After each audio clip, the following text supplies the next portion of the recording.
Well, that's true, and as a matter of fact, I think it would be considered malpractice to give a patient niacin without telling him. You don't play tricks on people. You don't give them niacin without telling them, because you can have some terrible consequences just from the fear. Let me give you an example. I had a internist from Detroit came to visit me in Saskatoon many years ago, and he was so impressed with what he saw that he decided never to refer any more of his patients to psychiatrists. He said he was going to do it himself. One day he forgot to tell his patient that he was going to turn red on niacin. The patient went home, picked up his 2 pills. He turned beet red, became frightened to death. He immediately phoned up the nearest hospital. We'll let the phone go through. I'll have to cut that out. So we were saying the physician who forgot to mention. Yeah, he forgot to tell his patient that he would turn red flush with the niacin. When the patient came home and took his first pills, he developed his usual typical first flush. He became frightened because he hadn't been told it was going to happen, and he phoned up the poison control center of the closest hospital in Detroit. And someone answered the phone, and he told them what was happening. So they said to him, "My God," they said, "you have been poisoned by niacin. You better get down here immediately." They sent the ambulance to pick him up. You can imagine this guy's fear now. But by the time he got to the hospital, the flush was gone, and he was feeling fine. He should never have been allowed to take that without knowing. That's very important. Now, once you tell him that it's going to flush, it depends how you do it. If you don't like niacin yourself, you'll tell your patient, "Oh, I wouldn't give you that stuff. It's horrible. You're going to turn red. It's going to drop your blood pressure."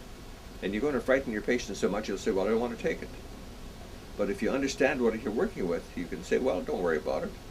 You're going to turn red. It'll last an hour or two. It'll be hot and itchy. It won't hurt you any. It's a natural reaction, and every time you take it, you'll flush less and less and less." So that's the approach that I use. In terms of danger, the only potential danger is that sometimes they get so frightened that their blood pressure drops and they might fall. This has happened in 2 or 3 cases, I think, in the past 50 years. So if the patient is concerned, they take it sitting down, or else you start with a smaller dose. In terms of there's no danger, whatever. I've been taking niacin for 50 years. I don't flush anymore. A lot of people keep going back and forth about niacin versus niacinamide versus the other non-flush version. Yeah.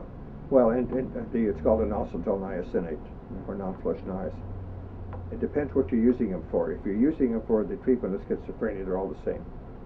There's really no major difference. But there is a major difference in what they do, because niacin lowers cholesterol levels. And that's what we discovered in Saskatchewan. So if I have a person who has a cardiovascular problem, or who has high blood cholesterol, or has high triglyceride levels, if they're diabetic or they're obese, if they have a cardiovascular problem, then I prefer niacin rather than niacinamide, because niacinamide doesn't have any effect in these areas.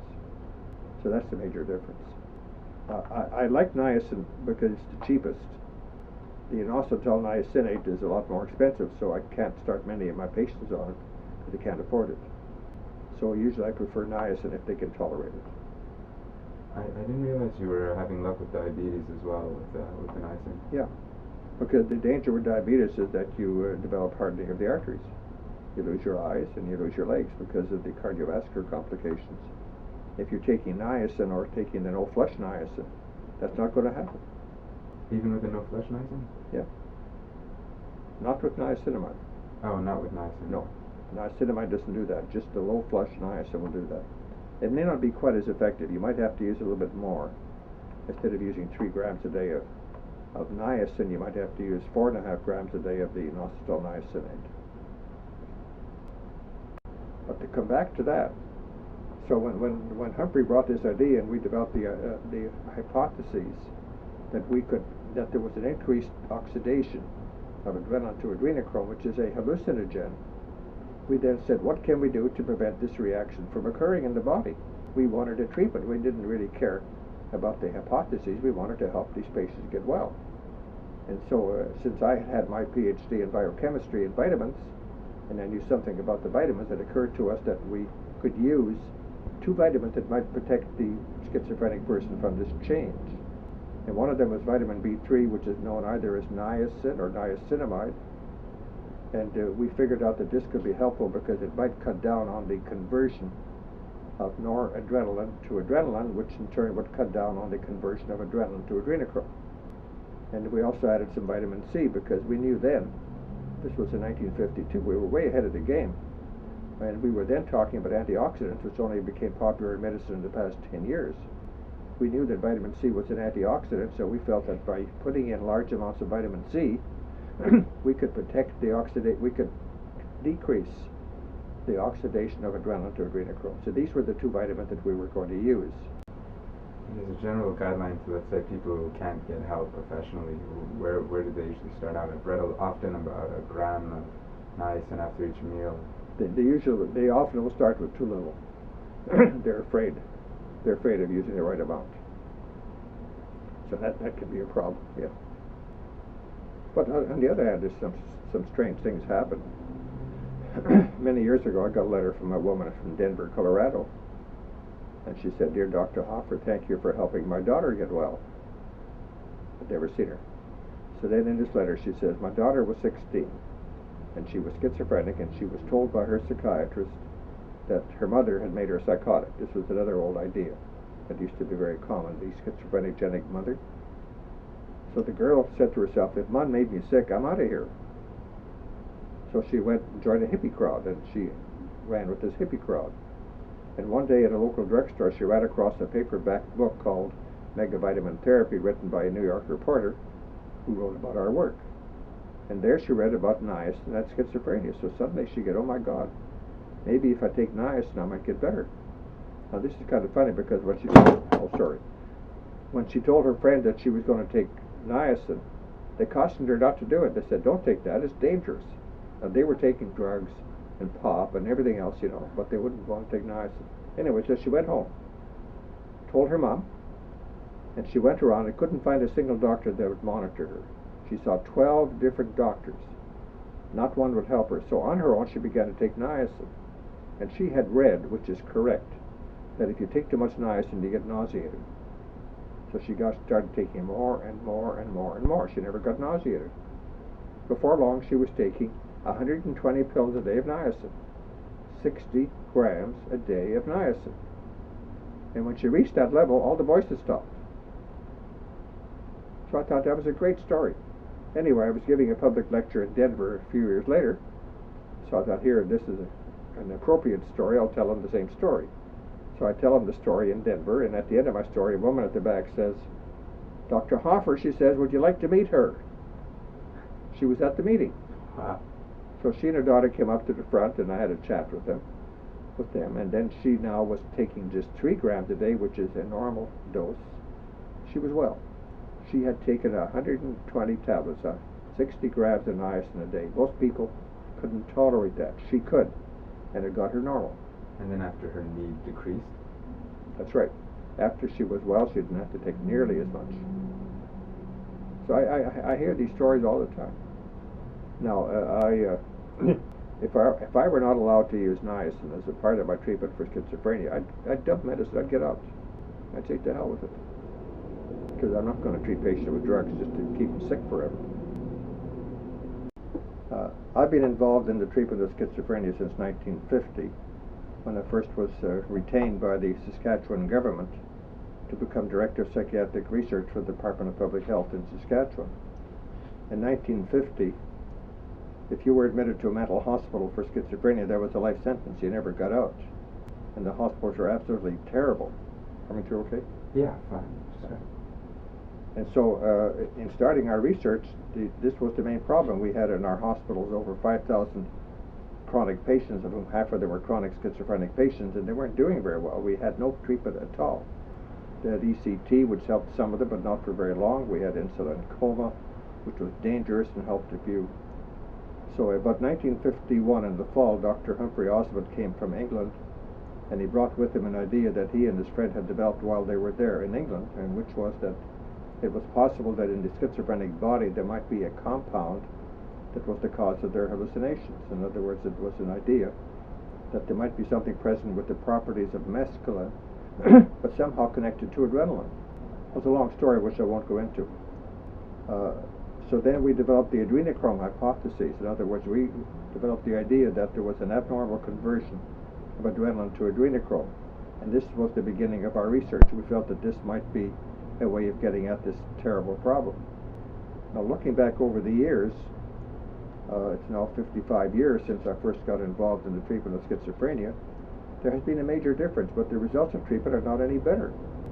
And that's the irony of it, that despite of all the modern advances in psychiatry and in medicine, the results of today's treatments are really no better. The only difference is that in those days, they were all incarcerated in old, inadequate mental health hospital buildings. And now most of them are kicked out on the streets and they are homeless. Half the homeless people in Victoria are in fact chronic schizophrenic patients who have been discharged from the hospital on the modern antipsychotic medication, which is helpful, but it doesn't cure anyone. And to give you some historical perspective, in 1850 in England, there was a doctor called John Connolly who developed a treatment for what they call the insane, and they also had at that time the Quakers. You've heard of the Quakers. They had the moral treatment of the insane, what we would call today schizophrenics, and they found that if they treated these patients, the insane people, they put them into special houses that had no more than 12 people. They had no doctors, no nurses. They were treated by the members of the Quaker faith. They got half of them well. Half of them recovered in 1850. And what did they do? They gave them shelter, good food, and they treated them kindly with attention and humanity. They gave them the absolute three essentials of any treatment. Today, with modern medicine, the recovery rate is less than 10%. This is hard to believe, but with schizophrenic patients today who get treated with the modern drugs, less than 10% will ever be fully gainfully employed thereafter. I think that's a terrible shame. And this is what's been happening. The treatment for schizophrenia today is not adequate, except for the treatment that we helped develop called orthomolecular treatment. What I don't like about drugs is the side effects. If they had drugs without side effects, that would be great. Vitamins. Well, they should, but there's no money in vitamins. Who's going to make money out of vitamins? I'll give you an example. If you have high blood cholesterol, I can bring it down for $7 a month niacin. But the doctors won't do that. They'll give you statins that cost $100 a month, which don't do it nearly as well, because the statin is heavily advertised, and the doctor knows about it. The doctor does not know enough about niacin. So we have these natural products which are extremely effective, but they are not being used. They don't teach it in medical school. They don't learn about it. They don't read about it in the magazines. So it's a terrible situation. So one thing I'm curious about is, I know that they say that vitamin C will help rebuild the collagen of the blood vessels to Yes. reduce the need for your body to produce the cholesterol, so which will lead to the plaque clearing up and the arteries regaining their strength. And where does the niacin tie into I think that? niacin does it better, because niacin brings down the cholesterol levels. It elevates the HDL. The most important single factor is the high density lipoprotein cholesterol. Niacin brings it up, and that's what cleans out the vessels. Vitamin C makes the vessels stronger, but niacin also clears it. The studies done in Seattle show that if you have blocked vessels, they start to clear within 18 months after you start taking niacin. They open up. In fact, I think that if every person, before they went for a coronary bypass, if they were to start on the right orthomolecular program, they might not have to go in most cases. I wonder if I'm correct in my understanding that the body's actually producing cholesterol in order to repair the arteries that are deteriorating because of a vitamin C deficiency, the collagen deteriorating. It could be. And then, isn't there a danger in forcing the cholesterol count to drop if the body's using it to repair? Won't let that happen. We don't drop it. We just drop the bad one. The good one goes up. So it can still repair the arteries? It does, yeah. Yeah, the HDL, which is the good one, which is the only important one, goes up. And so that's very beneficial. Yes, it has. There was in fact, Irwin Stone, who published a book on vitamin C. He did a study with a chiropractor in California, and they published a series of papers on the treatment of addiction, the withdrawal of addiction. And they found that they could take heroin addicts. This was published in our journal. We published this many years ago. They could take heroin addicts and put them on huge doses of niacin and huge doses of vitamin C. In fact, they went very large, up to 10, 20, 30 grams a day of each. and they could take a heroin addict and put him on these two vitamins plus a high amino acid mixture, and they would come off the heroin without any withdrawal. It'd be smooth and come right off without any withdrawal. And then after a week of this heavy dose vitamin treatment, they would then decrease the amount of vitamins, and after that maintain them on smaller doses. I think it's very valuable for that, but it's not generally used that way because the people working in this field don't know about vitamins. You mentioned also that schizophrenics output a certain chemical in their urine. That's not only schizophrenics; other people do as well. That's called the Pearl factor. We discovered that in 1960. I can tell you exactly what happened. We were using LSD as a psychedelic treatment for alcoholism. That started in Saskatchewan. And we treated about 2,000 alcoholics in Saskatchewan over the period between 1954 and 1960. And one day it occurred to me that inasmuch as the LSD experience in alcoholics was very similar to the schizophrenic experience, maybe there might also be an identity biochemically. In other words, did the LSD create a chemical change in the alcoholic that was similar to what is present in schizophrenics? So since we were routinely giving LSD to alcoholics, I ordered a sample of urine taken, and at the height of the experience, which was 2 hours later, we took another sample of urine, and we sent the samples of urine down to our chemical laboratory for analyses. And they found, to my delight, that there was something appeared in the 11 o'clock urine that was not there in the 9 o'clock urine. And later we identified that, and we called it the mole, the mole factor. It was a pink factor that we didn't identify. And then we did a tremendous amount of study. We found that this was present in the majority of schizophrenic patients, but it was also present in many people with depression who were not schizophrenic. And it turns out today that this is a major discovery, and in Europe especially, they're using it as a major measure of oxidative stress.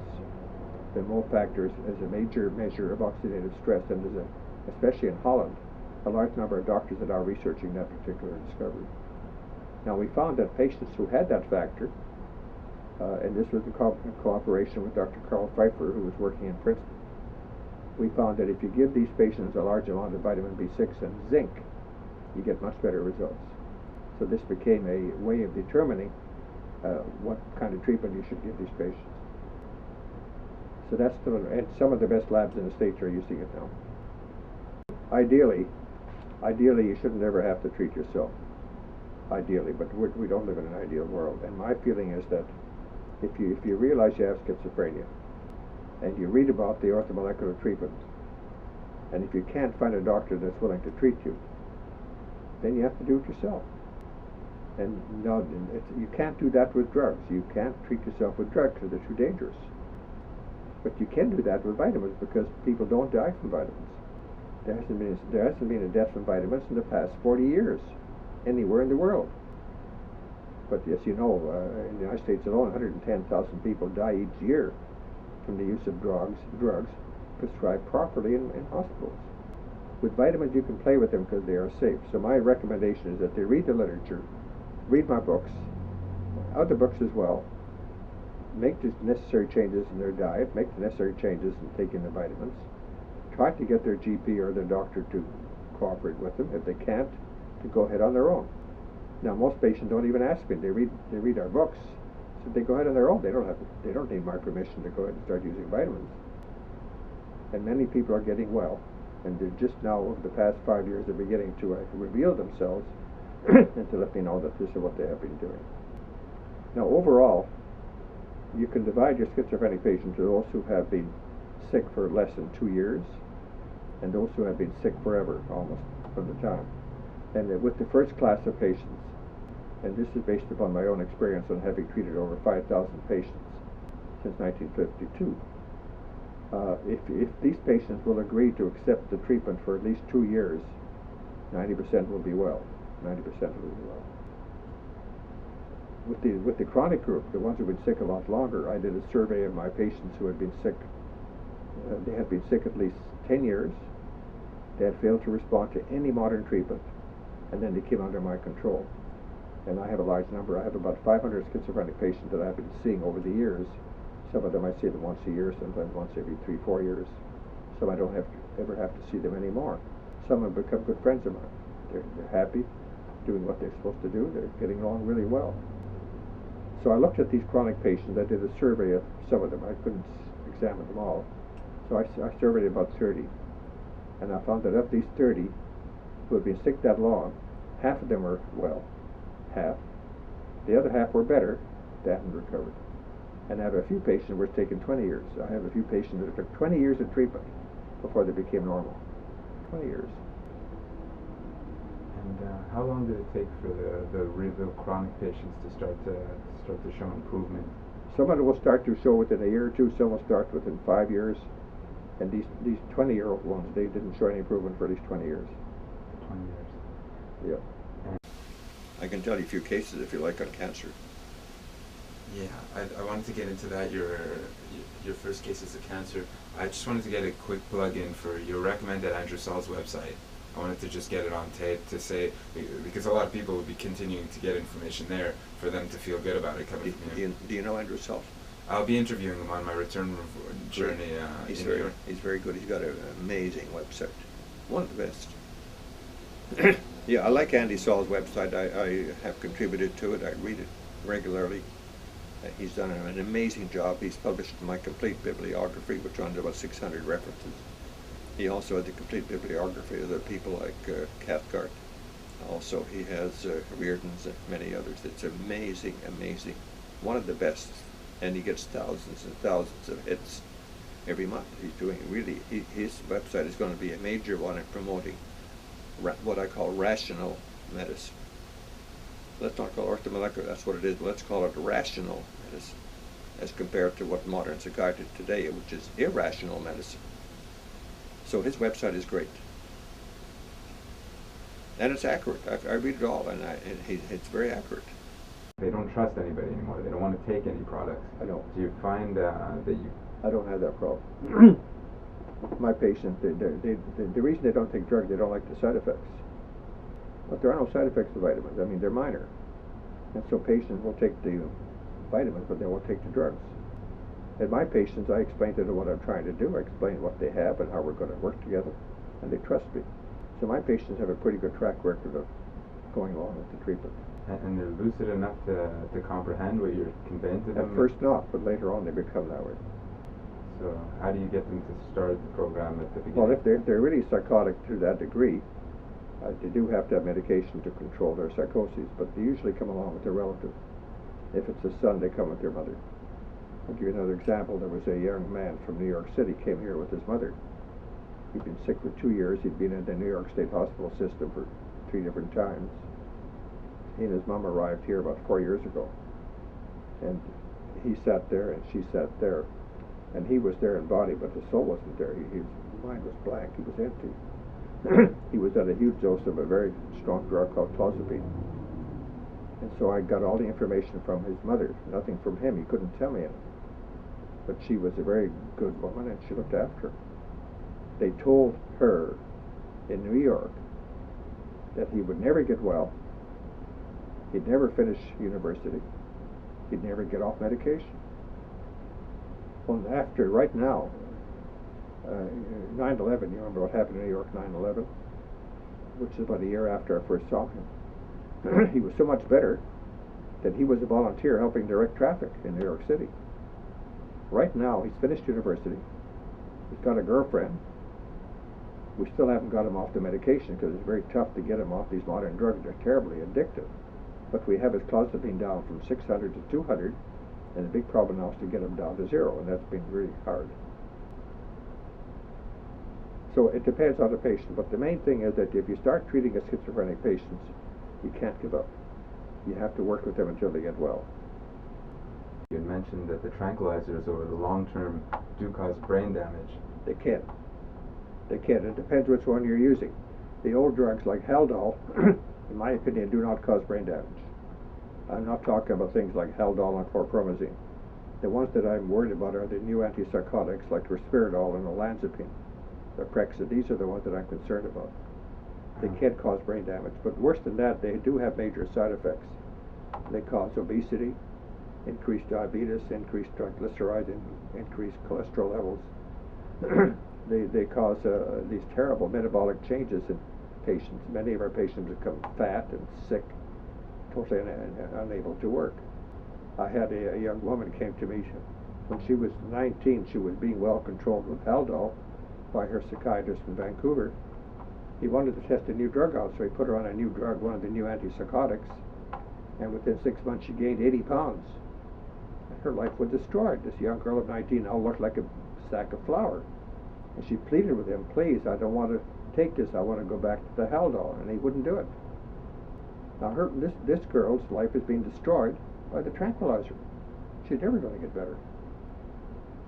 I was wondering if you could maybe talk to us about another case I read where you had started counseling a young man who was on olanzapine, or the one that gives you obesity, and he was going to start your treatment, but then his psychiatrist convinced him not to, and then he ended up hanging himself. I won't talk about anyone in particular, but there's several. Uh-huh. They didn't hang themselves, they committed suicide the more usual way. Men don't hang themselves very often in Canada. They use guns and they use knives and things. Anyway, I've had several, not just one, I've had several patients who I had on my treatment program who were recovering. But as with any disease, now and then you relapse. They might have stopped taking their medication, they might have got the flu.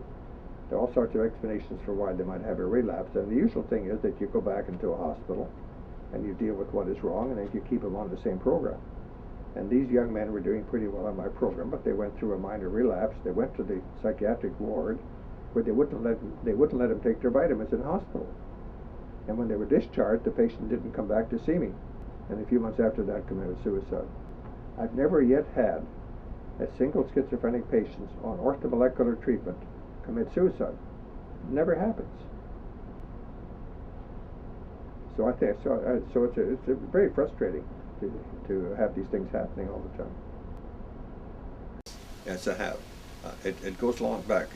Bill W., who was the co-founder of Alcoholics Anonymous, was a good friend of mine. I first met him in 1960.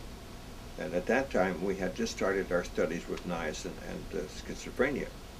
Now, it turns out that about 10% of alcoholics also have schizophrenia. And so we would have patients who had both diagnoses. And I found that giving them niacin not only helped their schizophrenia, but also helped their alcoholism. This became a standard observation. And so I let Bill Wilson, know about this, and he became very interested. Now, Bill W. himself, although he had not been drinking for many years, suffered from chronic anxiety, tension, and fatigue. Terrible. He from the moment he stopped drinking, he never felt well, but he didn't drink. So one day when I was visiting him in New York with my friend Humphrey Osmond, told him about niacin, started him on niacin, 1 gram taken 3 times per day after meals, and within 2 weeks he's normal. He was completely normal after 2 weeks of niacin. So of course he became very excited about this. And after a while, after many years of working with it, he became so convinced that this was an additional answer to AA. You know, the AA program is psychosocial. He thought that niacin was one of the answers to many of these members of AA who suffered from chronic depression and tension, which is very common. And so he began to publish he published what he called a letter to doctors in AA. There's so many doctors alcoholic, they have their own medical association, and they have annual meetings. So he began to distribute the information that he had gained on his own studies to the doctors in AA, and they became very interested, and that helped to spread the idea of using niacin. My feeling is that members of AA who are sober, but who suffer extreme discomfort, that one of the best things they can take is niacin, and I'm well known for that. I get a large number of members of AA who come here just for that reason. And you mentioned that after 2 weeks he was normal. Did he continue taking the niacin? Yeah, he took it for the rest of his life. Yeah, well, allopathy has been called xenobiotic medicine. It's not just natural, because there are many natural compounds that are very poisonous. You eat certain plants and you'll die. They're natural. Nature has made them. The term natural doesn't apply. It has to be compounds with which the body is familiar. And that includes amino acids, sugars, vitamins, minerals, essential fatty acids, enzymes. These are the things which are normally present in the body. We have about 50,000 chemicals in our bodies, and these are natural. And if you look at the whole vast field of medicine, the only the only medication that are successful in ever treating anyone successfully are these natural things. They're hormones like insulin, thyroid, the corticosteroids they are used for treatment, vitamins, minerals, but the synthetics, the things like Vioxx and Celebrex and all these, and the antidepressants and the antipsychotics, they are not naturally present in the body, and therefore the body doesn't like them, and therefore there's a major problem when you take them. Could you maybe just give us a brief statement on the fact that since it's a synthetic molecule, that we can never really know what all the side effects will be, because the body, we can't determine exactly what all the effects will Well, have? I want to again define the word synthetic. I'm not against synthetic. I'm a chemist. I have a PhD in biochemistry. Synthetic is okay. Synthetic vitamin C is just as good as the natural vitamin C. In fact, the only kind you can buy is synthetic. You cannot buy natural vitamin C. It would cost you too much. So whether the body makes it or whether we make it, it's okay as long as it's made pure. There is one disadvantage of synthetic, because there might be trace amounts left of the chemicals which are used in making it. That's one of the disadvantages. So instead of saying synthetic, we want to talk about compounds which the body can make or which the body can tolerate, and compounds that the body cannot make or cannot tolerate. As a rule, a compound that the body cannot tolerate will kill you. These are the poisons. The compounds that are being used today therapeutically have some similarity to natural compounds, or else the body couldn't even tolerate them. But they're dangerous because they interfere in the natural processes that goes on within the cells of the body. And I have what I call Hoffer's rule, which is that no xenobiotic, no unnatural molecule will ever be found to treat successfully any disease. And that's based upon Linus Pauling's work. Yeah, Irwin Stone and I were very good friends. And I first met him in the early 60s at a meeting where Dr. Linus Pauling was one of the main speakers. And I met Irwin Stone, and he told me that he had collected all the abstracts ever published on vitamin C. And so I said to him, Irwin, you better publish it as a book. Well, he said it never occurred to him. Anyway, 2 years later, I again told him, I think you've got to publish that material. And that's why I published his book, Indications of Insanity. Anatomy of, what's it called? Anatomy of vitamin C. So anyway, it's about vitamin C. Yeah. And it's an excellent book, a really good book. Now, at that meeting, Linus Pauling said... The healing factor? Yeah, the healing factor. Linus Pauling said that the research was so exciting, he wanted to be alive another 25 years so that he could see what was happening. So Irwin Stone wrote him a letter and said, Dear Dr. Pauling, if you will take large amounts of vitamin C, you will get those 25 years.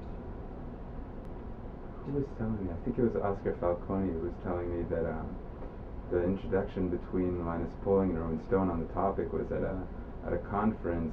Pauling had a cold. No, it's only partially correct. Pauling was subject to colds. Yeah. Pauling used to get many colds, not at that particular time, because I heard him speak. So as soon as he got that message from Stone, he began to take vitamin C, and his colds disappeared. So he became very excited. Now, about this time, patients who had been taking vitamins on their own wrote to him and said they were getting better. So Linus became much more interested. And then, interesting story. We'll finish up with this interesting story. Our book, How to Live with Schizophrenia. There was a doctor, a doctor from Carmel. His son was 12 and schizophrenic, and he was not responding to treatment. So this doctor called me up in 1960 and said, what will I do? So I told him what to do, and his son became normal. Now, this was a major event in that small town. It was kind of a miracle. Here, this doctor's son became normal. There was a second family there, and he was a prominent citizen, and his daughter, she was trying out for the Brooklyn Ballet Company. She was also psychotic. And so her father pulled me up and said, would you take her up for treatment? So I said, okay, because I was running some research, and I was interested in patients that are difficult. So she came up to Saskatoon, where I put her on treatment. Within a month, she was better. She's still well today. So her father thought this was a miracle. And he became a missionary. He thought he could proselytize. He wanted every doctor in his town to know what had happened. So he bought a whole bunch of our books called How to Live with Schizophrenia, and he began to visit each doctor in turn, leaving a book and persuading them to read the book. And he left the book with a lady psychiatrist who was Eva Pauling's friend. So she took the book, and it was on her coffee table. One day Linus and his wife were having afternoon tea with her, and as I read it, and he told the story himself, as I read it while they were talking, he looked at this book and it said How to Live with Schizophrenia, so he opened it up. And then he said to his friend, "May I borrow the book tonight?" And she said, "By all means." So he took the book and took it home that night and started to read it. He didn't go to sleep that night. He read the whole night, finished the whole book. And he was very surprised. He was really surprised at the fact that we could give our patients 3,000 milligrams of niacin a day without any harm to them. It was so totally new to him. Now that changed his life, because at that time he had got two Nobel Prizes. He was having a lot of trouble with his universities who didn't like him because of his, he was outside the box. And he was thinking of retiring, but when he read the book he said, "No, I'm not going to retire." And he accepted a job at UCLA as a distinguished professor of, San Diego, I think, as a distinguished professor of chemistry.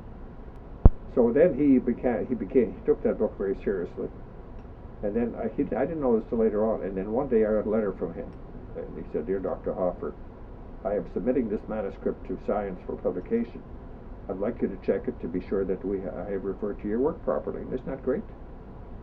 He's a real honest guy. So the paper was good. So I wrote back and said, "Excellent, beautiful job." Then he published his paper in 1968 called Orthomolecular Psychiatry, and that started the ball rolling. So since that time, he and I became very close friends, and we in fact published a book together on cancer. What's another story which we can talk about tomorrow? Let's talk about the treatment then. After all, the most important thing are the results. The theory is interesting but not important. The important thing is how many patients get well. Right. And here's my definition of being well. They're free of signs and symptoms. They're getting on well with their family. They're getting on well with their community.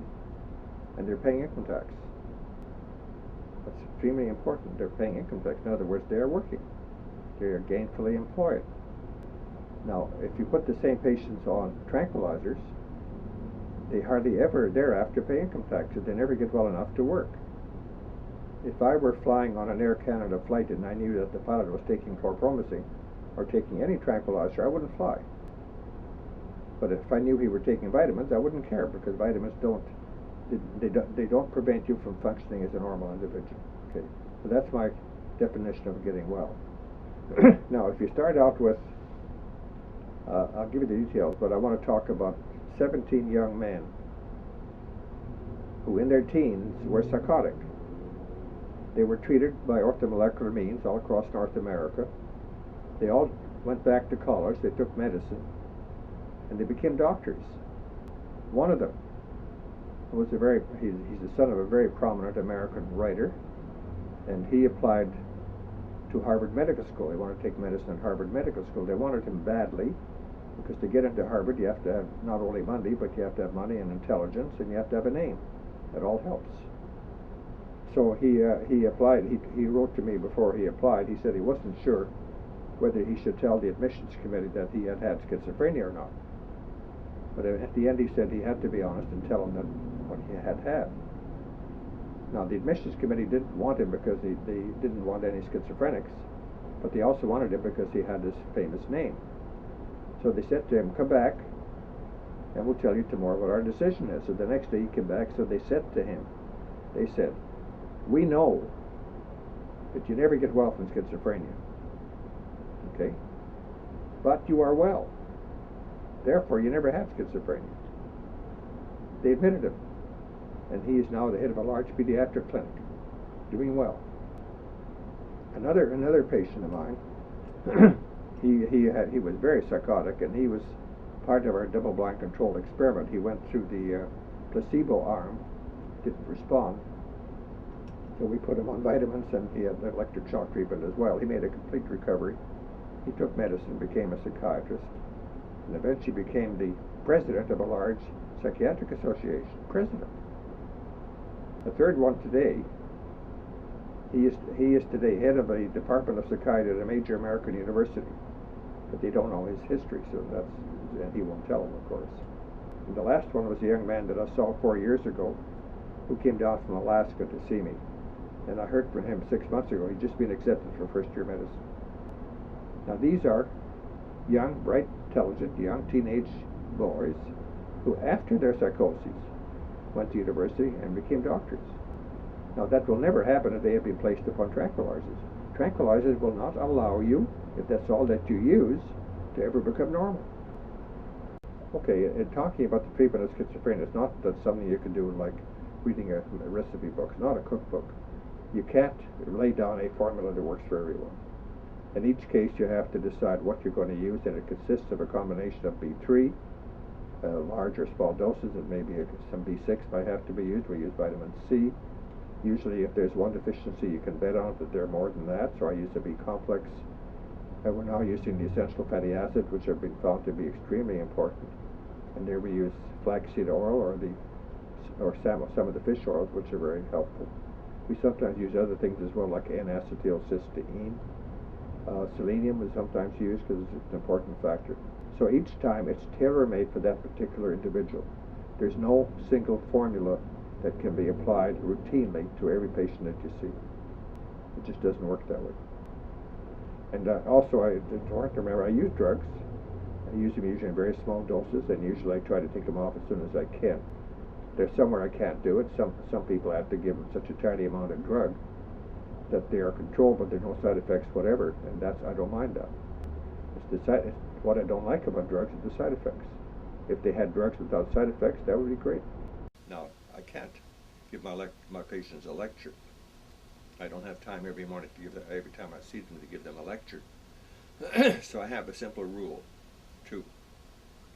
The first rule is junk-free.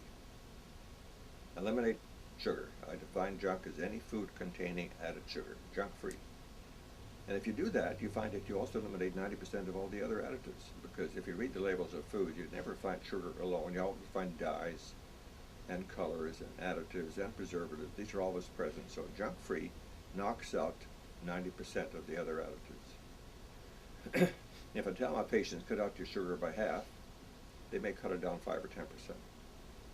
If I tell them to cut it out entirely, they may cut it down by 80%, which is better than it was before. Now the advantage of junk-free is that you knock out all these prepared food, the pastas, not so much the pasta, but the preserved, the sugared food, desserts are knocked out, and they are generally devoid of the important minerals and vitamins. They're not there.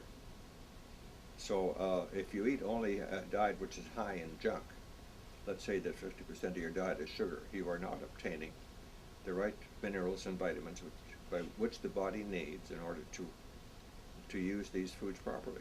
So you are generally going to go into a chronic deficiency state. This is what I think is happening. So junk-free is the first rule. You had predicted in 1957 that by 1997 your practices would be accepted. Why so long, and has that come true? Well, I was wrong. It's now 50 years.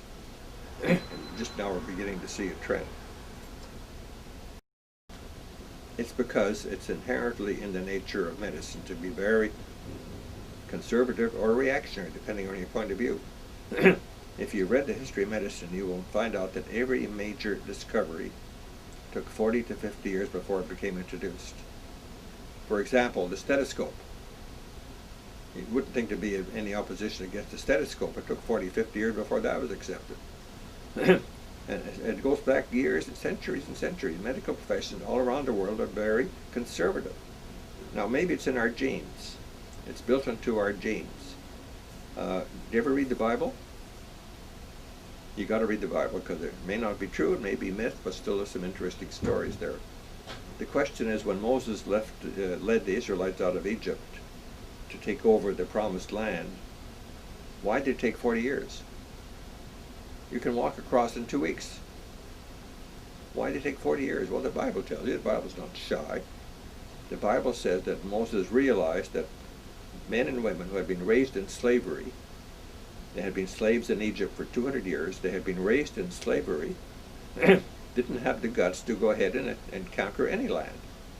So he said, let's walk them around in circles for 2 generations, until 2 generations are dead, and the young men and women who have been bred in freedom will be the ones who take over the promised land. Isn't that interesting? Wow. 40 years. Well, there's another bit of a story. I was invited to give a talk to the nutrition section of the New York State Medical Association in New York City. So there, I was there, and they gave me 18 minutes. They said, we have 18 minutes. I said, okay. There were about 20 people at a round table. And so I began to talk my presentation. And as I was talking, a young professor from the university fell asleep. Well, that's the way you deal with the information you want to hear. If you go to a dull lecture, the best way to deal with that is fall asleep. It's the best advice I can give you. So he fell asleep, so I thought that was interesting. He fell asleep. And being a well-trained academic professor, he knew when to wake up. There's a built-in timer that says you have to wake up at a certain time. So as I finished my lecture, he wakened up and he was alert again. So then he asked me what he thought was a devastating question. He said, Dr. Hoffer, he said, if you're treating us so good, how come every doctor isn't using it? Standard question. So I said to him, like I said to you, do you read the Bible? Looked at me surprised. I said, well, I'll tell you why. And I told him the story about Moses. And I said to him, when doctors have been raised in freedom from the old ideas of the medical profession, then this idea will start to be accepted. Because doctors are slaves. Remember I said yesterday, it's a church. Medicine is a church, and it's very dangerous for a doctor to become a heretic in the field of medicine. So that's the problem. It takes 40 years, but this time, I think now, because we are so well established as a monolithic organization, it's probably going to take 50 or 60 years. And think of the enormous waste. Think of the enormous waste of people. Think of the thousands and millions of schizophrenic patients who could have been helped if they had looked at our work seriously in 1957, rather than waiting until 2005. Right now, we are getting serious attention, and 3 medical schools, which I won't list, are now getting ready to start therapeutic trials to repeat our work. It's beginning to move. Well, actually, I don't believe that.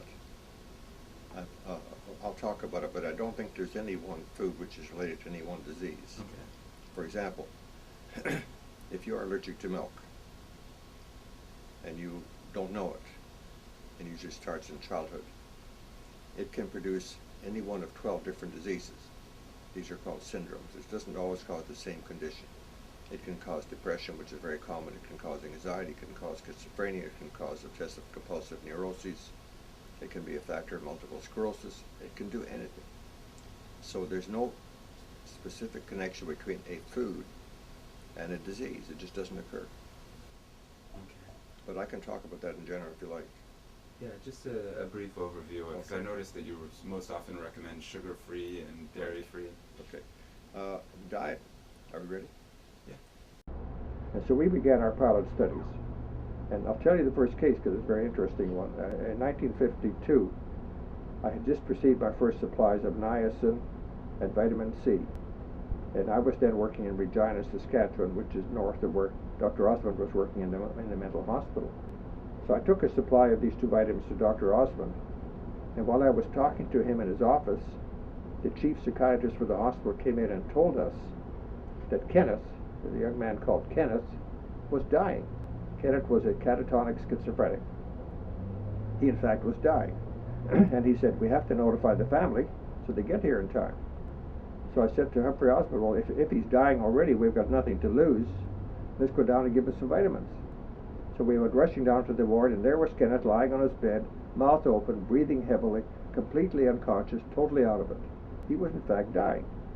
He couldn't swallow anything, so we put a tube into his mouth, and we poured in a huge amount of niacin and a huge amount of vitamin C. I think we put in 10 grams of niacin and about 5 grams of vitamin C. Now the first question was, would he survive? Were we going to kill him? Because this was the largest single dose that had ever been recorded. Now we knew from our reasoning that we had to give a large dose. He didn't die.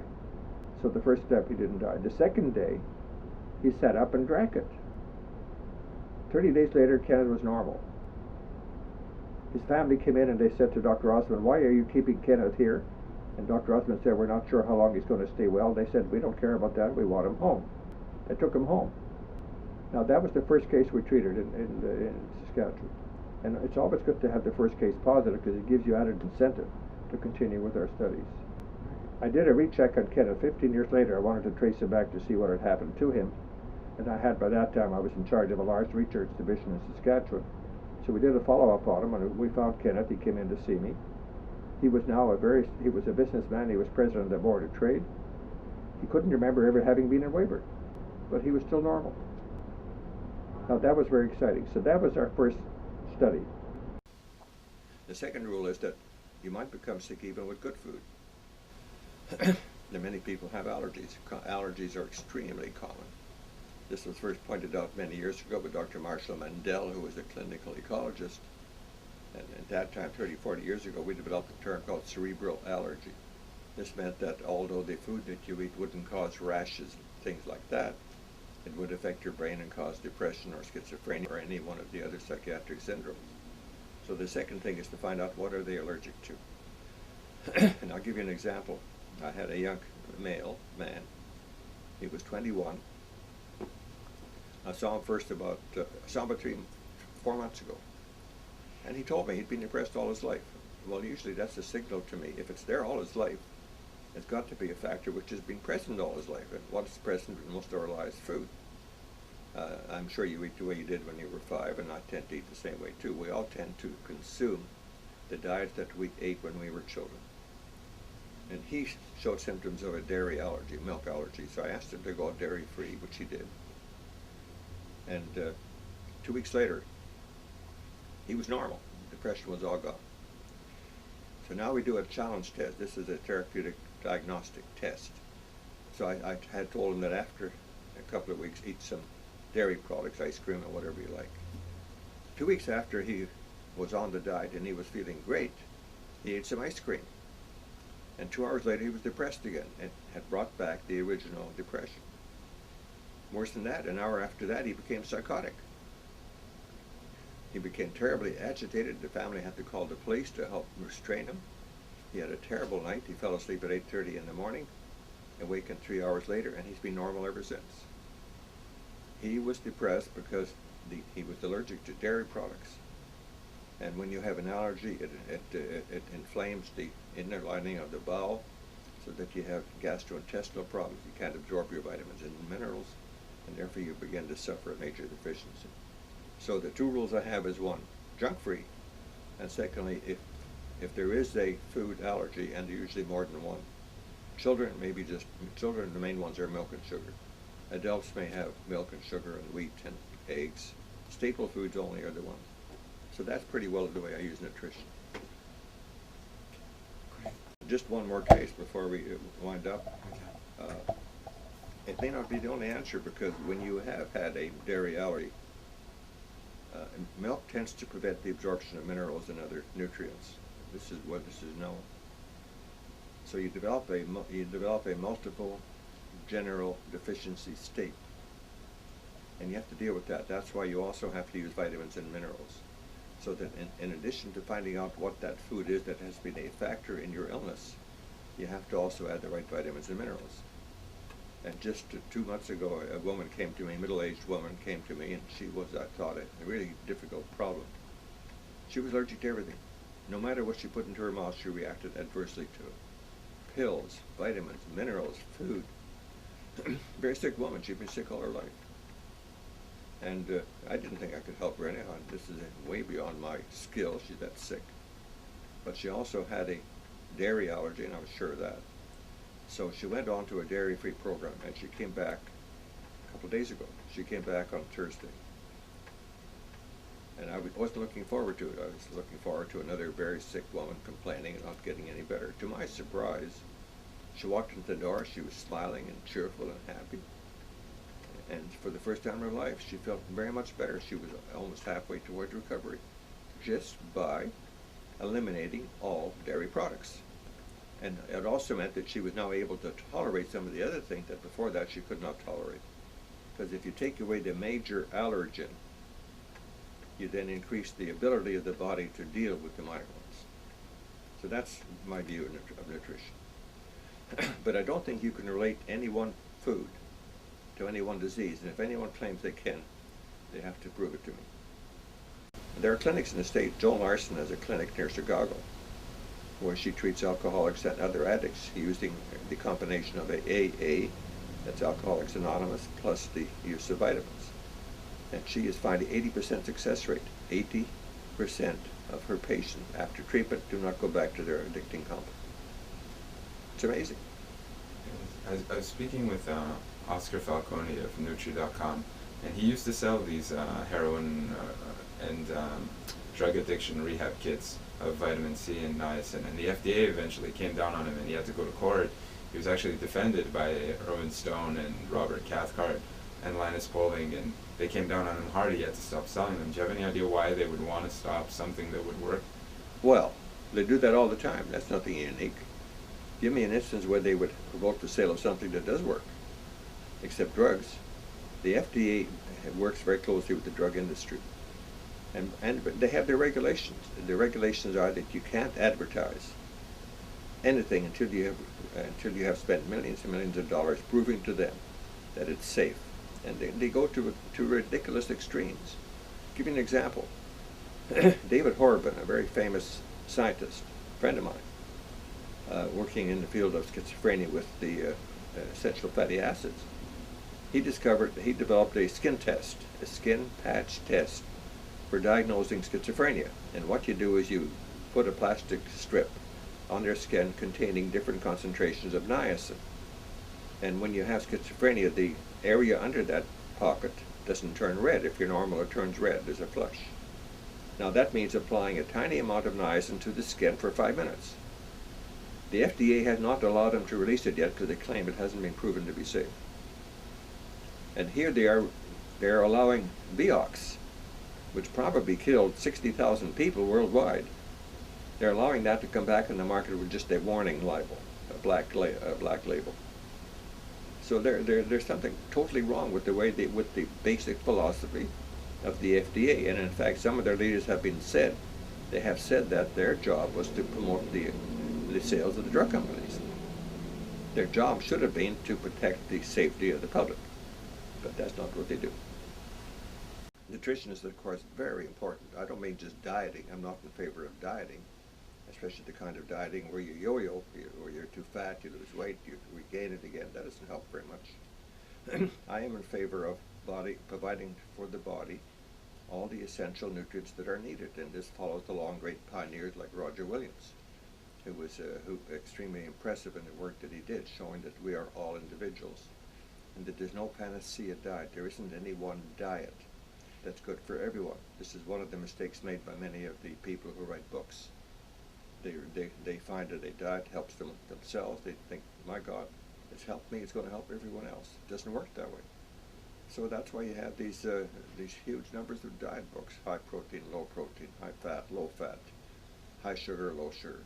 They're not the way to go. But so you have to try to find out what is the best possible diet for individuals. Now this is a problem today because our diets have been so changed in the past 10,000 years. 10,000 years ago, the average diet did not include any grains, except sparingly, did not include any dairy products because there was no agriculture, did not include any sugar because mankind hadn't yet discovered how to grow sugar beet or sugar cane. So the diet 10,000 years ago, to which we had adapted over the previous 100,000 or 200,000 years, was a diet that was rich in meat, fish, no grains, rich in vegetables, fruit, nuts, and seeds. Occasionally, if they found a beehive with honey in it, they might be able to get some honey. So that was the standard diet to which we had adapted, which I think is still the best diet in the world. Now 10,000 years is a blink of an eye in terms of evolution. And we today have exacted the same nutritional apparatus that our ancestors had 10,000 years ago. And yet our diet has enormously changed. Our diet today consists primarily of the grains, wheat, staple foods, wheat, rice, and corn. These are staples. And these are not even in their natural form. They are refined. The grain, the wheat germ, the germ and the outer layers of these grains, which are the richest source of the B vitamins, are removed and fed to animals. They're the ones that profit from this. So the diet generally are not good. And I think that a large variety of today's diseases are caused by the fantastic change in the diet which have occurred, especially in the past 100 years. In 1945, in Canada, the average grocery store was very small. You might have 60 to 100 items. And if you went into an average grocery store in 1945 and you could shop blind, no matter what you picked up, it wasn't that bad. It wasn't that bad. Because they had whole grains, and they had meat and fish, so on. If you go to a supermarket in Canada today with 20,000 items, most of which are junk, in fact, the only safe place to shop in a supermarket is around the walls, because that's where you find your meat and your fish and your vegetables and fruit. If you go to the center of the store, you find the packaged goods, which are very attractive looking, smart design, taste good. In fact, if you look at the cereal section, the breakfast section, you'll find maybe 100 different types of cereals. That's a lie. They're not 100 different types. They're all made from the same thing. They're all made from oats or wheat, sugar, and various additives. So our choice is not any greater today than it was. In fact, it's worse. Now, we haven't had a time yet to adapt to the change in our diet. This is happening to the detriment of our society. I think that we will adapt eventually, but nature will exhort surprise. We will have to die off many of the people who can't adapt or who are not intelligent enough to eat the way they should. I haven't been in any trouble, not more than usual. The trouble is that doctors don't like new ideas. You know, we're out of the box. We have this crazy idea that you can help patients by giving them large doses of vitamins. And the establishment thinks that no one needs vitamins, that everyone gets enough, that the diet is beautiful. And besides, they think schizophrenia, we don't know what it is, and you have to use strong drugs. They are following the line put out by the drug companies who spend hundreds of millions of dollars on research every year, and who control the medical schools and the medical journals with their huge grants of money. Another point I found interesting you were talking about was how diagnosis seemed to change with fashion, about how Freud used to attribute schizophrenia to homosexuality. That's right. Well, that isn't happening more, luckily.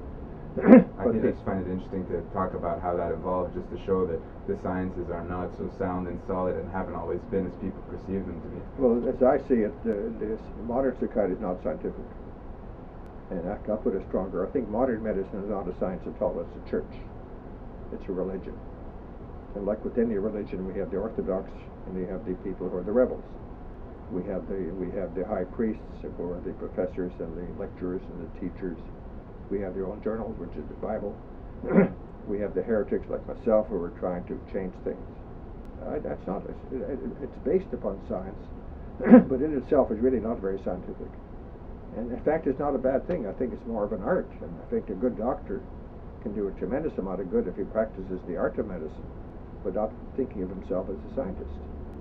If they were scientific, they would not be using medication today, or they would be using it to a very small degree. Now, Freud's idea died, I think, about 50 years ago, but when I started out in psychiatry, it was still a common idea that you couldn't become schizophrenic unless you were homosexual. In other words, you couldn't become paranoia, they thought, was always based upon homosexuality, which is, again, we know that today is total nonsense. Right now, the current idea of schizophrenia is that it's biochemical, but very few psychiatrists know anything about chemistry, and they simply pay lip service to that idea. But when you ask them, what do you mean? What kind of chemical change? They don't know what you're talking about. They don't know what the chemistry is. Now, we're not sure either, but we have at least a hypothesis that it's caused by the increased conversion of adrenaline to adrenochrome, and there's a fantastic amount of evidence to support that. It's a pretty sound hypothesis right now. It's beginning to make some headway, but it's very slow. I was a visiting fellow. I went down there for 3 days to give him a series of lectures. That's my connection with them. And that's when I told him about the use of niacin for lowering cholesterol levels. And that was published by a resident at that time called Dr. Parsons, William Parsons, Bill Parsons. He was a senior resident, and he was told about what I had been doing. And they had on their wards a number of 10 or 12 patients with high blood cholesterol that they couldn't treat. And when he heard about our work in Saskatchewan, which we had published a year or two before, He became very excited, and he asked his chief, could he do the same with these 10 patients? And he said, yeah. And within 2 weeks, they had confirmed all our claims. Now, once they published, once it came out as a Mayo Clinic publication, it became worldwide news. When we published in the Archives of Biochemistry and Biophysics, it wasn't news because it's a very obscure magazine from a very obscure university, University of Saskatchewan.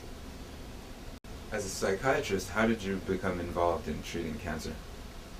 Well, it happened by accident. In 1960, we were working with the mole factor, this particular marker of oxidative stress, the mole factor, which we found in the majority of patients. And we wanted to find out how often it appeared in people who were physically stressed. And so we found that it was also present in a high proportion of cancer cases.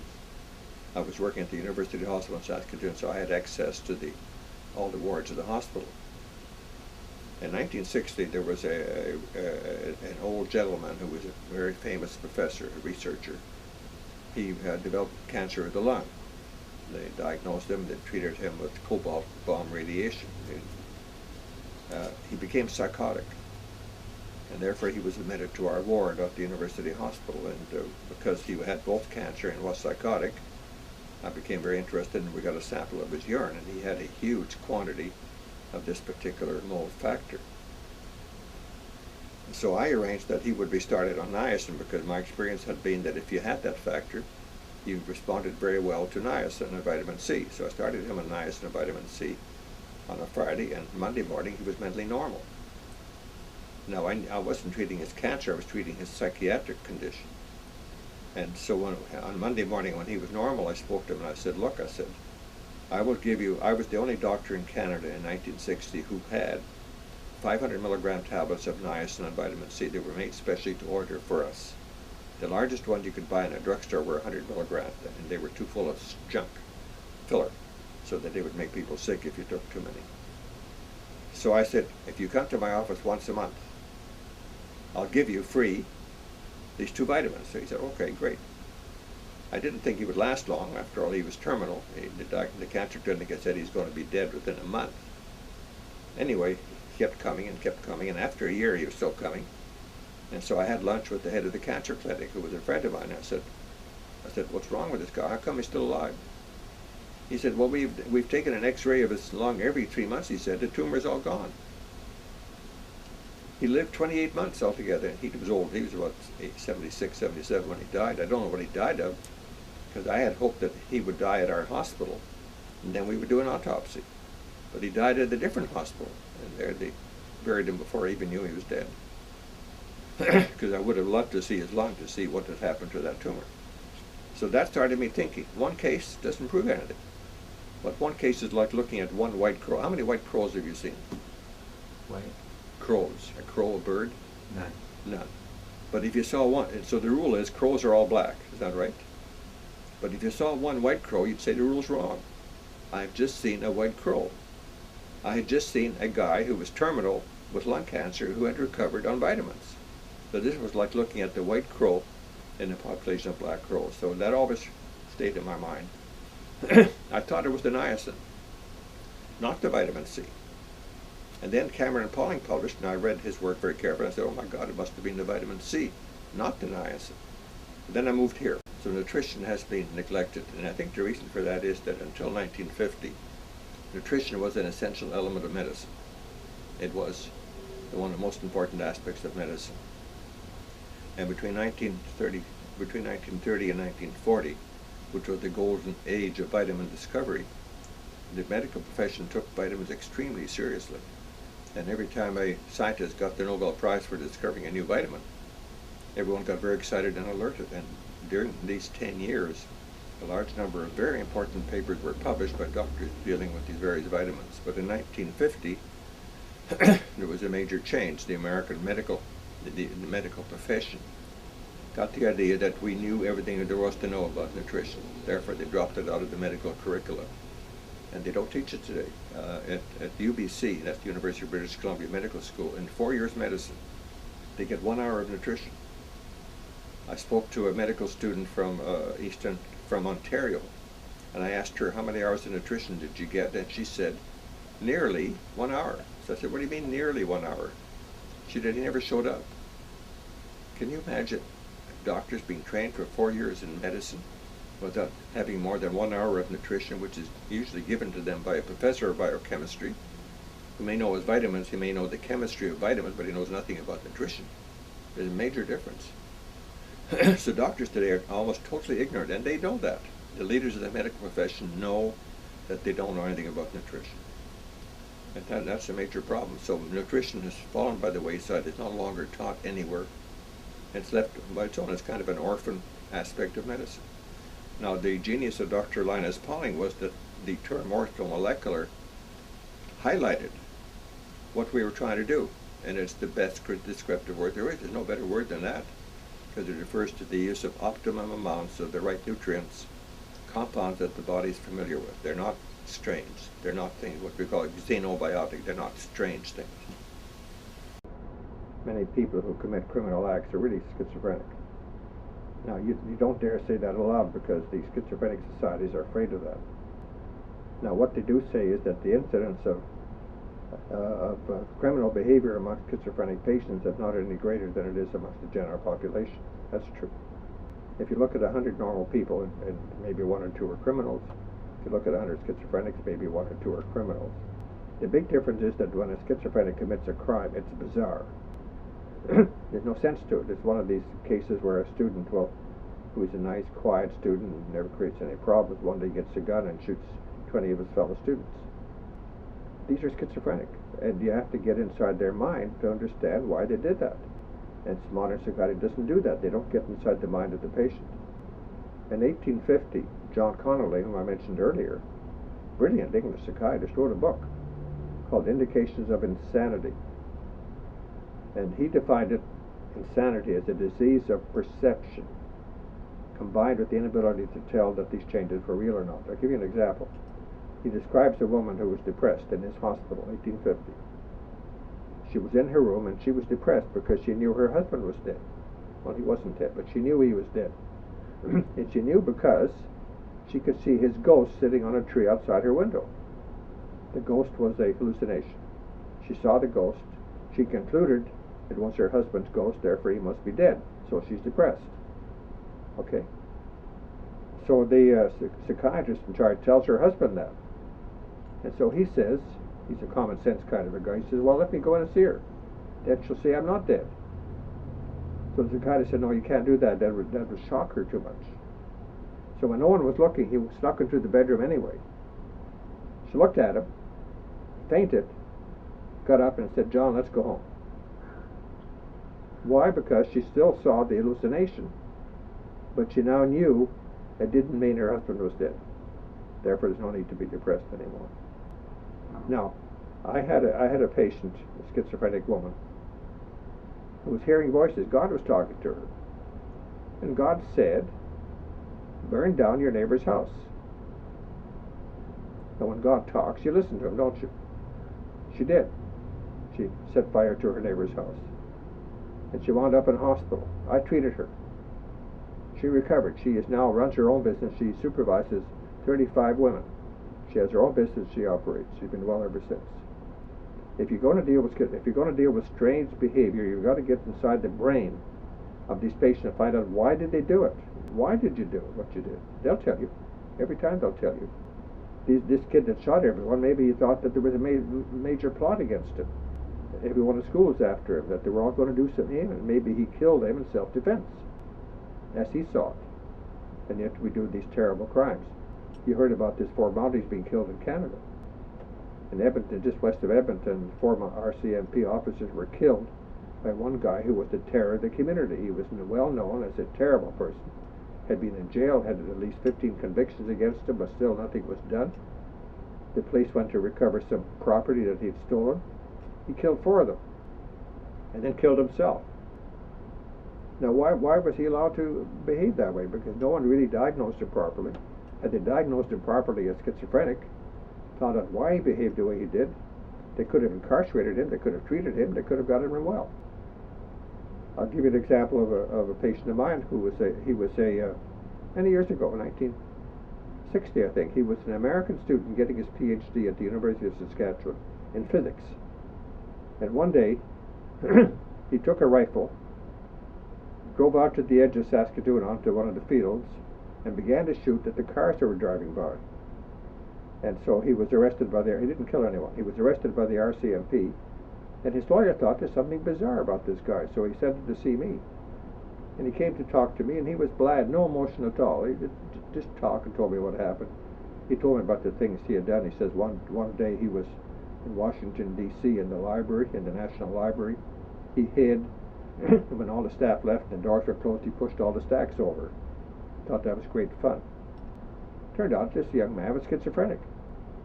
So I told the lawyer, I said, this guy's schizophrenic, and I think we'd have to plead insanity. Hold up, don't take any action. Don't do anything. Let me see if I can get him well. So he began to come and see me every 2 weeks for treatment. I started him on niacin immediately. I saw him every 2 weeks for 3 months, and one day after 3 months of visits, he came to me and he was full of anxiety. He was just sweating. It was just pouring on him. And I said, what's wrong? And he said, I just realized I might have killed someone. He had just regained insight. So I continued to work with him, and then I advised his lawyer that there's really no point prosecuting him. He was an American, and we didn't want to get involved. So they said they were very kind. They said, okay. They gave him the condition. They said, if you finish your PhD and get out of Canada as soon as you can, we won't prosecute. He went back to the States on vitamins, and later on I heard he'd become a professor of physics at one of the American universities. That's what I mean. You have to find out why these people do what they do. I had read 2 other cases that were pretty similar. One was someone who he felt God had told him to drive the devil had told him to drive for 60 minutes and then stop and kill whoever he found. That's the famous Hoffman case. Yeah, that's terrible. He killed 6 or 7 members of the family. The only one he didn't kill was the baby. There was a baby crawling on the floor, and he didn't kill the baby. I asked him, why didn't you kill the baby? He said, because by that time I was tired of killing. Terrible story. And he had been in a mental hospital. He had told the psychiatrist in charge, he said, the devil tells me to do these things. They laughed at him. Had they treated him properly, he wouldn't have done that. He's still sitting today in a mental hospital in Ontario, in one of our chronic mental hospitals in Ontario. He'll die there. He destroyed the whole family, he destroyed himself. So it's a very serious situation. And then in contrast, there was another similar story where one of your patients went and shot a pillow between 2 of his parents. That's right. He was a young boy. One night he took a rifle and shot at his parents. He told me after he didn't want to hit them, he shot in between them. But after he had done what he did, he ran from the house at his bare feet. It was 40 below outside. Froze his feet. The RCMP found him right away, took him into the jail. And when he came to trial, I was for the defense, so I outlined what had happened. And we suggested that if they would release him to me under my care, I would admit him to my hospital where I was working in Saskatoon at the city hospital, that I would treat him. And luckily for the Crown, the prosecutor didn't appear. Now the reason was that the prosecutors were afraid to appear against me because he usually won my cases. And so he was told not to appear. Anyway, so the judge issued an order that this boy was to be released to my care. I promptly admitted him to the hospital, put him on treatment. He made a complete recovery. He then got a job up north in Saskatchewan. I think he's happily married. He's been fine ever since. Now here are 2 cases where some harm could have come to certain people if the right action has not been taken. If the man that shot President Reagan had been treated with vitamins, when the first psychiatrist saw him, he never would have shot the president. We just had a similar occurrence with a woman who was, she was pretty much geared up to become the next Prime Minister of Sweden. Yeah, I remember that. I think I have her name. Anna Lind. Yeah, that's a big case. That's a very famous case. They caught him, didn't they? Yeah. I have the article right here from the BBC. Yeah. And they say that the self-confessed killer of Swedish Foreign Minister Anna Lind has told the Stockholm court that voices in his head made him attack the politician. Well, I believe that. They should have taken this, and they have to take that seriously. They said that he says that he didn't know who she was. He hadn't singled her out. He just He's following orders Yeah. in his head. Yeah. At the University of Kansas Medical School, Dr. Driscoll, D-R-I-S-K-O, Dr. Driscoll, who worked with Dr. Reardon, they published a paper on 2 cases of ovarian cancer who were both well after 30 months. And their treatment was chemotherapy plus vitamin C using Dr. Reardon's protocol. And they're both normal. And at the University of Kansas Medical School now, when they teach their medical students, they teach them that the essential treatment for ovarian cancer is chemotherapy plus vitamin C. And if they ask a medical student what's the correct treatment and he doesn't mention vitamin C, he fails. That's the University of Kansas Medical School, the first university to start doing that. Can I get that last statement about the exam question again? Because I had the sound of the suitcase in the middle of the sentence. Just oh, did I just the suitcase? Yeah. Okay. At the University of Kansas Medical School, if Dr. Reardon told me this, if they have the exam question, what is the correct treatment for ovarian cancer? If the student doesn't mention vitamin C, he fails. Vitamin C in conjunction with chemotherapy. Yeah. Yeah.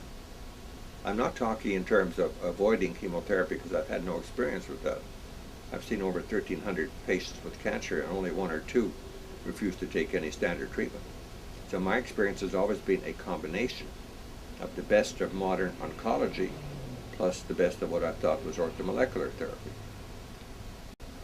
And later on, the Mayo Clinic came out with a startling study that said vitamin C use in cancer could actually promote a quicker death. Well, that was the study done, Mortel, forget the guy's name.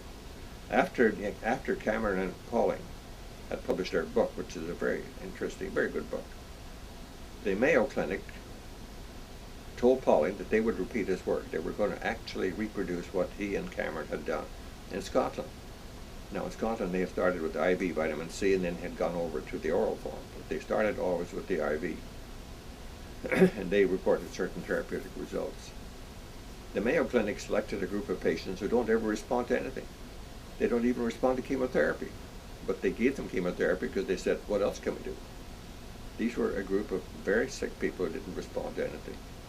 And then when they published their data, and Linus Pauling read it, it turned out that they hadn't made any serious attempt to repeat his work. They did it differently. So Pauling said, what you did may be interesting, may be valuable, but it's not my work. You didn't repeat what we did, therefore you cannot judge what we did on the basis of what you have done. That's all he said. And that started a major controversy. And there was really a red-hot controversy for a long time. I think the Mayo Clinic study has now been mostly discounted by any scientist who thinks about it, although it is still gospel to the medical profession. I read actually that when Pauling reviewed the work, they had made the study for 2 years, but they only administered the vitamin C for 2 months. That's right. The Pauling studies, they kept the vitamin C on until they died. The Mayo studies, they only ran them for a limited period of time because as soon as they decided they weren't improving, they stopped the vitamin C. After that, we ran 7, 8 more patients of similar nature. And these were where I worked at the Munro Wing at Regina and also where Dr. Osmond worked in Weyburn. And we found that of the 8 patients that we started out on niacin, all 8 got well. Every 8 got well. So now the question was, what are we going to do about it? Now we were still not 100% sure, because to think that you could cure such a dreadful disease like schizophrenia by giving them simple vitamins was in fact ridiculous. No one knew what it was, no one knew what it was causing it. How could we have the temerity to claim that we had a treatment for schizophrenia? So we decided, first of all, we need some money, so we applied to Ottawa, the federal government, to get a grant so that we do further research, and they advised us to do it double-blind. Double-blind. Now, I had taken my PhD in biochemistry, and I knew statistical analysis, so I knew what they were talking about. But they advised us what to do, and so we then started the first double-blind controlled experiment in the history of psychiatry in 1952. And we selected 30 acute, that's early schizophrenic patients who had been sick less than 2 years, who were admitted to a general hospital in Regina, and they were randomized into 3 groups. One was on placebo, the other one was on niacinamide, and the third one was on niacin. Now the reason for that is that when you take niacin, you turn red, you flush, and you can't hide that. You can't blind niacin. Well, we didn't tell our clinical people what we were doing. We simply said we are testing niacin against placebo. And they would assume that every non-flushing patient was getting placebo, when in fact half of them were getting niacinamide. But that was a real hidden control. Okay, so we ran that study for about 2 years, and then we did a follow-up. It was a blind follow-up. We didn't want our investigators to know what they had gotten in hospital. And we found at the end of the study that of the 10 patients on placebo, 3 were well, which was then considered the natural recovery rate for this type of patient. And of the niacinamide group and the niacin group, 75% were well. In other words, we had doubled the 2-year recovery rate by adding niacin or niacinamide to the treatment of that particular day. So that was the beginning of the whole orthomolecular movement at that time. I knew the Schutt brothers very well. They did some amazingly important work with vitamin E. But they did that at a time when vitamin E wasn't accepted as an important factor. No one knew what it did. And they were saying it helps people who with cardiovascular disease and with burns. So everyone laughed at it. This was totally wrong. Here's a compound that no one knew it had any value, yet these doctors were claiming it was valuable. And Harvard Medical School issued a bulletin in 1960 claiming that they had examined their work very seriously and there was nothing to it. Nothing to it. Totally wrong. We all use vitamin E. It can be very, very effective. It's one of the major fat-soluble antioxidants. Extremely important. I use it also for many conditions, heart disease. I also use it to cure Huntington's disease. Huntington's disease is a disease considered incurable. My patients get well by the combination of niacin plus vitamin E. Vitamin E in large doses. I use up to 4,000 units a day of vitamin E plus niacin to bring this condition under control. So I think their work was valuable, and it's being accepted more and more as being valuable. But you'll still find many papers being published claiming that it's dangerous. But if you read these papers carefully, they're just shoddy, terrible kind of material that should never have been published in the first place. And in 1977, a woman with this cancer of the head of the pancreas came to see me. She had turned jaundice. They did the bypass operation. They didn't do a biopsy because they were afraid it would spread the tumor. And they finished up and they said to her, "You will be dead within 6 months, get ready for it." So she was a tough lady, and she said to herself, "To hell with that, I'm not going to die." And she read Norman Cousin's book. Norman Cousin was a friend of mine who wrote this book on indications about laughing and vitamin C. I forget the name of the book. So she began to take vitamin C on her own, and when her doctor, a GP, a very good GP, discovered that she was taking vitamin C, he said, "Go and see Dr. Hoffer, he knows something about vitamins." So she came here, and she was then taking a small amount of vitamin C. So I told her to take a lot more. I took her up to the Bob Cathcart level, the sublaxative level. She was able to take 40 grams a day without any trouble. 3 months later, she phoned me up, and she said, "Dr. Hoffer," she said, "the tumor's all gone." They had done a CT scan, a CAT scan. They couldn't find the tumor. So they did the CAT scan all over again. They thought there's something wrong with the machine. They couldn't find the tumor. She lived 20 years. So that was my second case. Now, again, that's a very striking case. She changed my life. Because she worked in a bookstore, she began to tell everyone who would listen about this amazing recovery she had experienced, and so people began to clamor to come and see me. So this is what's been happening. So since 1977, I've seen around 1,300 patients. Now, I don't treat their cancer, I don't diagnose them. The treatment is all done by their own doctors, by their own oncologists, but I advise them on the vitamins and nutrition they should follow.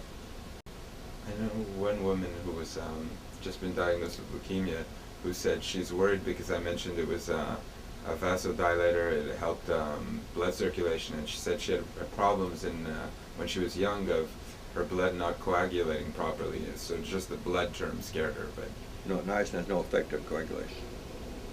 I'm very proud of a patient of mine living in Saskatoon, Saskatchewan.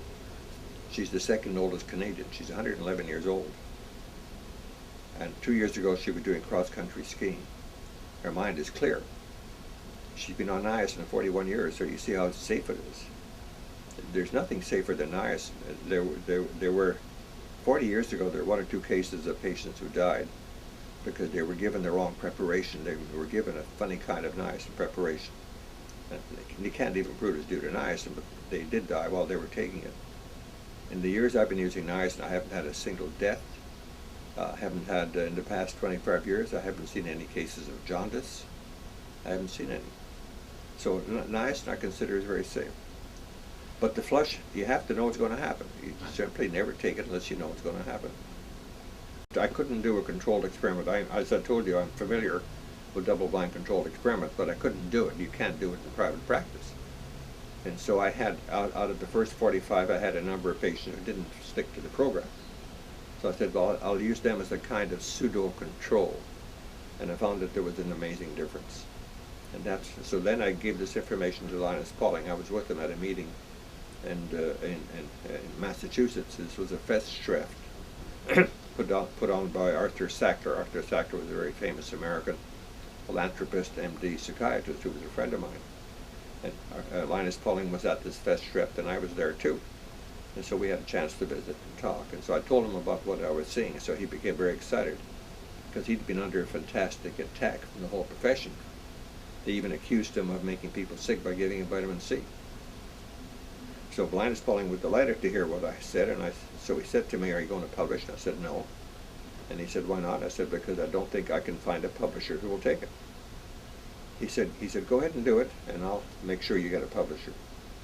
So I didn't take him seriously. I thought he was just, being nice to me. So for 2 years, I didn't do anything. And then one day, 2 years later, I got a letter from Pauling. He says, "Dear Abraham," he says, "where's that data?" So then I said, "Oh my God, he's serious." But this time I had treated 130 cases. So I got to work and I did a follow-up. I had to retrace every patient I'd ever seen, and I never worked so hard over the next year at gathering that data. And when I had all the 130 cases collected, I sent the data on to Linus Pauling, and then he worked out the statistical analyses of that particular study. And it turned out that out of that group, the ones who did follow the program for at least 2 months had a much better prognosis compared to the ones who didn't. I define horizontal medicine as when you are flat on your back. You're in a major car accident and you're in the emergency, flat on your back. Modern medicine is superb for that. They'll save your life, they'll do everything possible, and they do really good surgery, anesthesia, and medicine. I'm very proud of what doctors can do for horizontal medicine. Vertical medicine is what we call the walking wounded. Chronic arthritis, chronic headache, chronic migraines, chronic schizophrenia. These diseases, diabetes, these diseases by which we can still walk around, modern medicine does not have the answer. The answer is very strictly nutritional or orthomolecular medicine. This was a Scottish physician who had done studies on the connection between postpartum depression, between spina bifida and the blood folic acid levels of his female patients. And he found that they were low, so he began to treat them with folic acid, and he found that there was a 2/3 decrease in the incidence of spina bifida. So he published that, and this created a tremendous controversy. I remember in one issue of Lancet there were 5 letters to the editor, everyone attacking this doctor for this nonsense that he was spouting. And some of them even said that 1 milligram a day of folic acid is very dangerous. Very, very dangerous. Total nonsense. Anyway, this doctor defended himself by writing a book, which I have. And eventually the idea didn't die, and the American government and the English government eventually spent millions of dollars repeating what he had done, and said, yeah, he's correct. Now, it took him 15, 20 years to do that, and in that time, think of the thousands and thousands of cases of spina bifida that could have been saved had they taken his work seriously. For a few dollars a year worth of folic acid, the American government has saved now billions of dollars every year, because in the States alone, every year 25,000 kids were born with spina bifida. And the evidence in Canada was that every child with spina bifida, by the time they're 12, will cost the health service $12,000. It's a huge economic safety just by adding a tiny amount of folic acid to their program. The Americans did the right thing. They added it to their flour, so they now add folic acid to their flour. I think Canada has just come along recently and does the same thing, but I'm not sure about Canada. So here's an example where a tiny amount of money spent wisely has saved enormous amounts of money in terms of ill health. And the last case I want to tell you about is a very exciting one, because he was a triathlete. He was a Canadian triathlete who was teaching in Japan. And he developed pain in his hip. came back here and he was found to have a huge sarcoma of the hip bone. Sarcoma of the hip, that's a very deadly tumor. And so he went to see a top surgeon and he said, we have to do an operation immediately. And what they would do was a hemipelvectomy. They take out half the pelvis. That means you'd lose a leg, lose probably the use of his bowel and bladder. He'd be a very sick guy after that. He said, no, I'm not going to do that. So he flew to Toronto to get a second opinion, and he spoke to the top surgeon in Canada. He said exactly the same thing. He said, no, I don't want that. He came back here and came to see me at that time. So I started him on some vitamins, the typical approach that I follow, which is lots of vitamin C plus some of the other vitamins plus diet. He also started himself on some herbs. Within 3 months, the pain was all gone. This is now 4 or 5 years ago. He went back to Japan, full-time work as a triathlete. He's just back in Canada now for the first time and is very active in Canada's health movement. The tumor is not gone. It's down to half its original size, but he's totally pain-free, and he can do anything. The tumor has been gradually receding over the years. Sarcoma. And that's the kind of stuff I see. Well, in 1992, the American Senate took away from the FDA the power to control nutrients. It was left them free in the United States. That's why you can buy things over the counter in the States that you can't buy in Canada. But the FDA still had some power to deal with toxicity, and they also had power to prevent people from advertising. So you couldn't claim. In the States, it's against the law to claim that water will cure something. If you claim in the States that water will cure thirst, it's against the law. You can't do that. You can't make a claim unless you prove to the FDA, and they now estimate it takes up to $100 million to prove anything to the FDA. So the nutrients have a big problem there. So the whole FDA structure has to be changed. I think myself that they should go back to what they did many years ago before they were given broad powers. I think the FDA should have only one function, to make sure that whatever is sold is safe. They should have nothing to do with efficacy. They should only deal with toxicity. Then we'd save ourselves a tremendous amount of money, because no company would be allowed to sell anything that's dangerous. Vioxx wouldn't have hit the market. Celebrex wouldn't have hit the market. The tranquilizer probably would not have hit the market, because none of them are safe. But the natural compounds would, because they're all safe. Now I have compiled a list. I published a lot of papers. I've published over 500-600 papers. And so we are now publishing from the International Schizophrenia Foundation, of which I'm president. We're now publishing a series of 18 personal accounts. These are my patients, not mine. Sorry, many of them were mine, but many I had never seen. These were patients who had been sick, who had not responded to treatment, who had placed himself, or I had placed them on the vitamin program, who are now well. An example was an American businessman who wrote to me 3 years ago. He said, Dr. Hoffer, he said, I understand you're in some trouble. I didn't know what he meant by that. He said, I am one of your recovered patients. And then he said, he said, 24 years ago, I was very psychotic, terribly psychotic. He said, my father got hold of your book, How to Live with Schizophrenia. He asked me to read it, but I wouldn't read it. But eventually, he said, I became so sick. In desperation, I read your book, and I began to take the vitamins. He said, I've been well ever since. He now is the head of a large company in the States. So these are personal accounts of 18 young men and women, and many of them are Americans who came up here for help, who had failed to respond to any other treatment, who are now well. Remember what I said, they're well, they're paying income tax, working, fully employed, they're well. This does not happen. And if you run across any psychiatrist who poo-poos the megavitamin approach, the orthomolecular approach, ask him bluntly, how many of your schizophrenic patients pay income tax? See what kind of reaction you get. My major complaint is that doctors have not been taught about the therapeutic values of vitamins. They just don't know anything about it. And what would have to change for that curriculum to change? Public demand. The public has to demand, and that's happening to a small degree. I see patients here only on a referral, but mostly the patients demand from their doctors that they be sent here. There has to be public demand. There has to be a recognition that there's a better way of treating these people than the way they do now. I hear a lot of rhetoric about people talking down on orthomolecular medicine, saying that there isn't double-blind randomized studies done. When we had this study done in, he said, 1952, So how come the psychiatric movement hasn't picked up on this study? And the simple answer is that they're ignorant. If you don't read the literature, that's the conclusion you're going to come to. In fact, we did 6 double-blind studies between 1952 and 1960.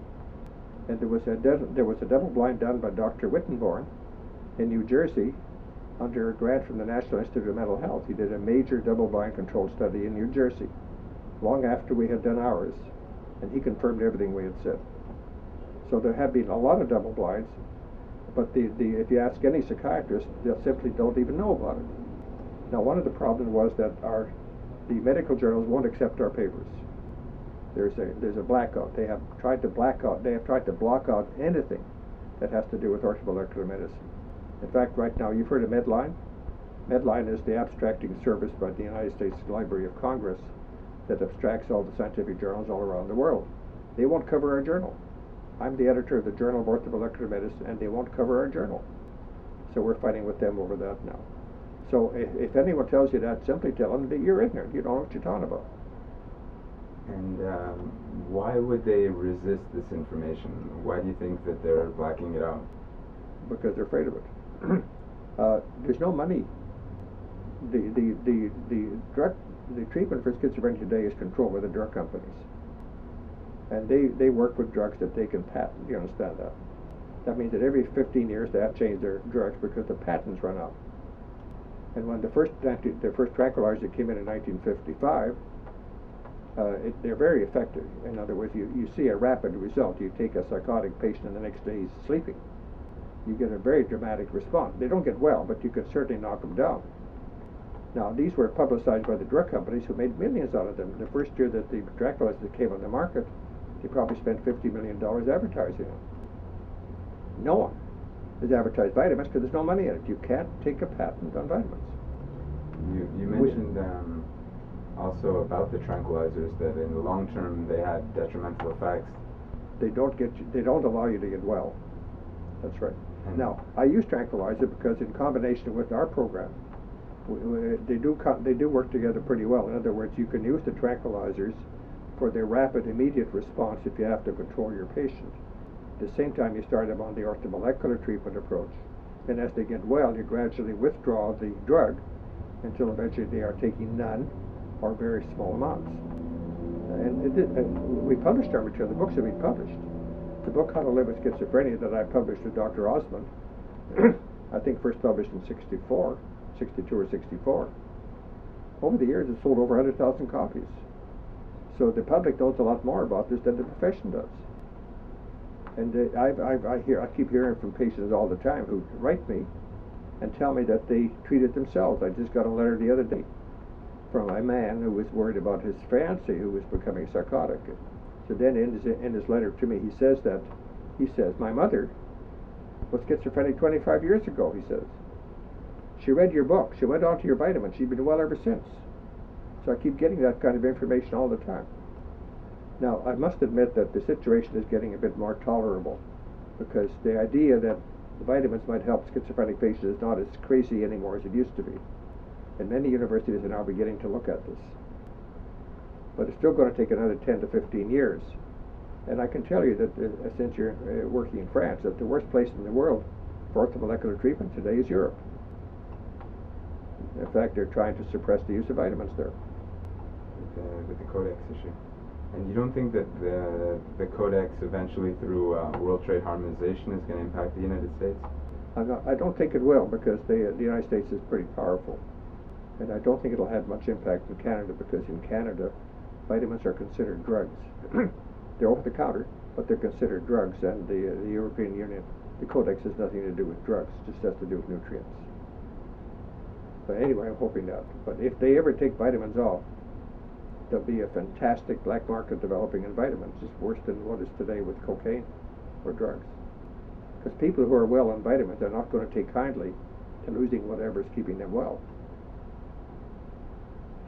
So that's briefly the situation.